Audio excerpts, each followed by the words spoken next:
మనకి ఫస్ట్ ఎవరో కూడా గుర్తు తెలియదు. సో ఆ ఫొటోస్ ని మనం తీసి అన్ని వాట్సాప్ ఛానల్స్ లో, సోషల్ మీడియాలో, ప్రింట్ మీడియాలో, ఎలక్ట్రానిక్ మీడియాలో సర్క్యులేట్ చేయడం వల్ల కొంతమంది ఆయన్ని గుర్తుపట్టి అతను గోనిగండ్ల మండలంలోని పెదనల్లటూరు గ్రామ నివాసి అయిన పులి నరేంద్ర అలియాస్ ఏసేటుగా గుర్తించి మనకు సమాచారం అందించడం అయినది. ఆ తర్వాత వాళ్ళ కుటుంబ సభ్యులు వచ్చి అతని శవాన్ని గుర్తుపట్టి అతనికి ఇలా ఎవరైతే చంపి కాల్చారో అని చెప్పి చూసిన దాని ప్రకారం అతని భార్య అయిన పద్మ మరియు ఆమెకి ఒక వివాహేతర సంబంధం ఉంది. అతను కూడా వంశీ అనే వ్యక్తితో వివాహేతర సంబంధం ఉండడంతో వీళ్ళు చంపి ఉండవచ్చు అని మనకి అనుమానం వ్యక్తం చేశారు. ఆ కోణంలో మనం దర్యాప్తు నిర్వహించి 2 టీమ్స్ గా డివైడ్ చేసి మన రూరల్ ఎస్ఐ గారైన శ్రీనివాసులు గారు, తర్వాత మన నందవరం ఎస్ఐ గారైన తిమ్మారెడ్డి గారు 2 దర్యాప్తు బృందాలుగా ఏర్పడి రూరల్ సిఐ గారు వీరి పర్యవేక్షణలో నా ఆధ్వర్యంలో మనం ఇన్వెస్టిగేషన్ చేయడం జరిగింది. దానిలో మనకి తెలిసిన విషయాలు ఏంటంటే, ఈ పద్మ అనే ఎవరైతే ఈ నరేంద్ర ఉన్నారో వాళ్ళ వైఫ్ అయిన పద్మకి వంశీ, ఆ పెదనల్లటూరు గ్రామస్తుడైన వంశీ ఇద్దరికి కూడా 1 సంవత్సరం నుంచి వివాహేతర సంబంధం ఉందని తెలిసింది. ఈ చనిపోయిన నరేంద్రకి పద్మకి పెళ్ళయి 9 సంవత్సరాలైంది. వాళ్ళకి 3 పిల్లలు ఉన్నారు. వీళ్ళకి 1 సంవత్సరం నుంచి వివాహేతర సంబంధం ఉండడం వల్ల ఆ గ్రామంలో చాలా సార్లు పంచాయతీలు నిర్వహించడం కూడా జరిగింది. అయినప్పటికీ ఈ వంశీ యొక్క సూచనల మేరకు పద్మ పెదనల్లటూరులో వాళ్ళ అత్తగారు, అక్కడ ఉన్న బంధువులు, భర్తతో గొడవ పెట్టుకుని ఆమెది పుట్టిల్లైన ఎమ్మిగ్నూర్ టౌన్ లో ఉండడం జరిగింది. అదే విధంగా అతని యొక్క సూచనల మేరకు లాయర్ ద్వారా ఇతనికి నరేంద్రకి నోటీసులు కూడా పంపడం జరిగింది.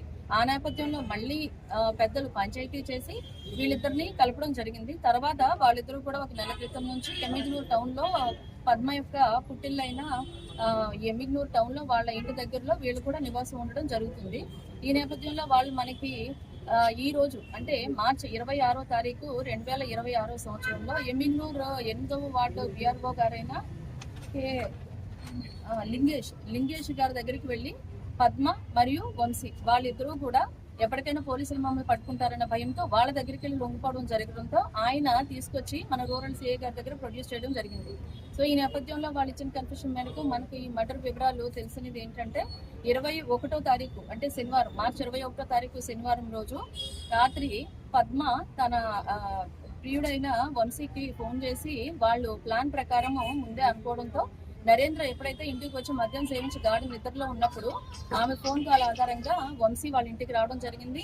ఇంటికి వచ్చిన తర్వాత ఒక నైఫ్ తో నరేంద్ర నిద్రపోతుండగా అతని గొంతు మీద మెడ కుడివైపు భాగంలో కత్తితో పడవడం జరిగింది. ఆ టైంలో అతను అరవడంతో ఈ పద్మ పిల్లలైన 3 కూతుర్లు ఉన్నారు. ఆమె పెద్ద కుమార్తె లేవడంతో ఈ పద్మ ఏం చేసిందంటే పిల్లల్ని తీసుకుని పక్క కుటుంబంలో వాళ్ళని పెట్టి తలుపేసి వచ్చి మళ్ళీ ఇతన్ని నరేంద్రని కదలకుండా కాళ్ళు పట్టుకోవడం జరిగింది.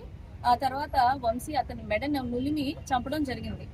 ఆ క్రమంలో అక్కడంతా రక్తం చెందడంతో అక్కడ ఉన్న రక్తాన్ని అంతా కూడా ఒక ప్లేట్ లోకి ఎత్తి అతను ఏదైతే చాప మీద పడుతున్నారో ఆ శవాన్ని ఆ చాపలోనే చుట్టేసి అక్కడ ఈ హత్యకు ఉపయోగించిన కత్తిని, ఈ ప్లేటును, తర్వాత అక్కడ రక్తపు మరకలైన బట్టలను అన్ని కూడా దాంట్లో వేసేసి సూపర్ సంచులు ఉంటాయి కదా తాట్పాలు, దానిలో ఆ శవాన్ని చుట్టి ఒక చీర కట్టి వీళ్ళిద్దరూ కలిసి అది మృతుడి మోటార్ సైకిల్ అయిన AP 21cc 2850 ఆ బైక్ మీద శవాన్ని కట్టిన దాన్ని చీరతో చుట్టేసి బైక్ మీద ఎత్తి ఇద్దరు కూడా బైక్ కట్టేసి ఈ వంశీ ఎవరైతే ఉన్నారో ఇతన్ని తీసుకెళ్లి ఇప్పుడు మనకి దొరికిన శవం మీద దొరికిన ప్లేస్ కల్గుట్ల గ్రామ శివార్లోని సర్వే నెంబర్ 279 తూర్పు భాగంలో అతన్ని అక్కడ పడేసి అర్ధరాత్రి సమయంలో బైక్ లో ఉన్న పెట్రోల్ ఓపెన్ చేసి ఆ పెట్రోల్ శవం మీద చల్లి అగ్గిపెట్టితో నిప్పు అంటించేసి వచ్చేయడం జరిగింది. ఆ తర్వాత మనకు వచ్చిన ఇన్ఫర్మేషన్ మేరకు తర్వాత దర్యాప్తు చేయడం, ఈ రోజు వాళ్ళు ఉండిపోవడం జరిగింది.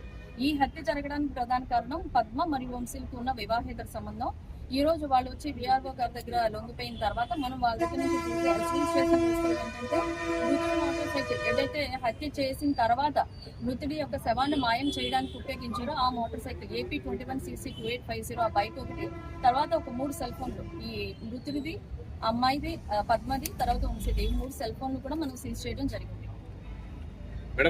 చాలా ఉంటాయి కదండి. ఆ క్రైమ్ థ్రిల్లర్ పాయింట్ ఆఫ్ వ్యూలో అతను మామూలుగా ముందు ప్లాన్ ప్రకారం శవాన్ని అంటే ఒక మనిషిని చంపి శవాన్ని మాయం చేయడం ఎలా అట్లాంటివి వెబ్ సిరీస్ లో చూసి దాని ప్రకారం ఇంప్లిమెంట్ చేసినట్లుగా మన కిచెన్ కన్ఫెషన్ లో తెలియదు.